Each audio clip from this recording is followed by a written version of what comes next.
سلام و ارادت خدمت شما دوستان و همراهان عزیز. امروز یک خودروی مزاتیری نیو داریم با ایراد روشن شدن چراغ AT که بریم با هم ایرادش رو ببینیم.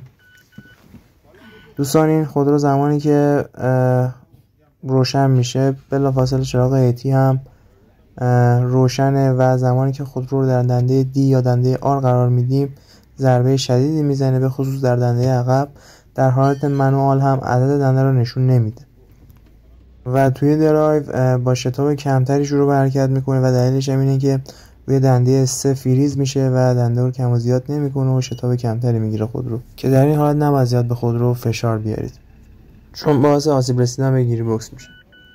به طور واضح‌تر بخوام بهتون بگم، هر ایراد برقی که داخل سیستم گیربکس به وجود بیاد چراغ AT رو روشن میکنه. حالا ما یک گیربکس مازدا داریم، مازدا نیو. این قطعه‌ای که مشاهده میکنید ساعت گیربکسه که در صورت خرابی چراغ AT روشن میشه. قطعه‌ای که مشاهده میکنید شیر برقیه که باز هم خرابیش باعث روشن شدن چراغ AT میشه و قطعه‌ای که زیاد خراب میشه توی گیربکس های مازدا نیو خرابی TCM یا TCU یا کامپیوتر گیربکس هستش که این قطعه با خراب شدن چراغ چک، ABS، ترکشن و چراغ AT همزمان با هم روشن میشه و با خاموش روشن کردن هم این چراغ ها خاموش نمیشه.